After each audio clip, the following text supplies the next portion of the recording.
Chase, shifting gears a little bit to the negotiations and trying to bring a peace deal or a ceasefire deal in Ukraine. I mean, there's been a million either Russians or Ukrainians that have died. Okay, those numbers are greatly depreciated as far as the actual, what's being reported compared to what's the actual reality. Over a million Ukrainians or Russians have lost their lives in that senseless war. And the left is up in arms because Donald Trump's team is meeting with Russian officials that are not including Vladimir Zelensky, the Ukrainian president. And I think, and this is going to be controversial, and I don't really care, but Vladimir Putin has a point, is that Zelensky is not, he had to declare martial law, so he suspended elections, so he doesn't really want to negotiate with Zelensky because he feels like he's an illegitimate president. What's your stance on all of this? My stance, Kristian, is that it is a terribly messy situation between two very corrupt nations.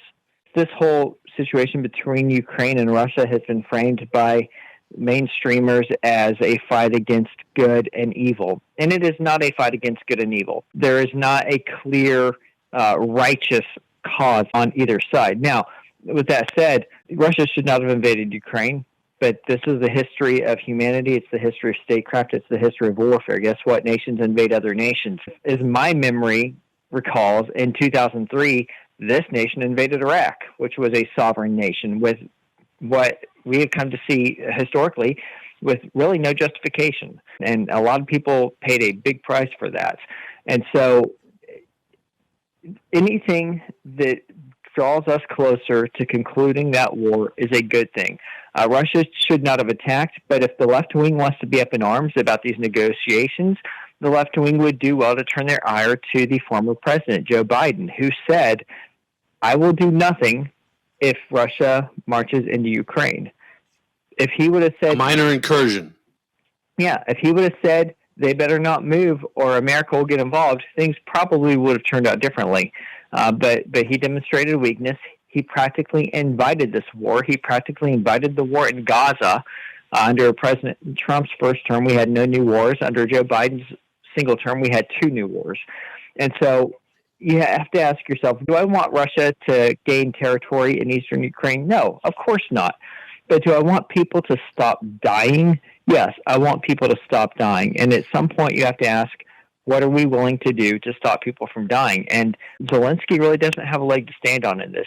He is saying that he refuses to accept the outcome of any negotiations. Well, he didn't refuse all the money that we've sent over there. We made Ukraine the second most funded military in the world, and he still couldn't put a stop to this. And so at some point it has to end, and we can try to help negotiate a peace, or we can say you're on your own, man, and that would be a far worse situation for him. Yeah, he's not winning this war. It's not going to happen. I don't know that Russia is either.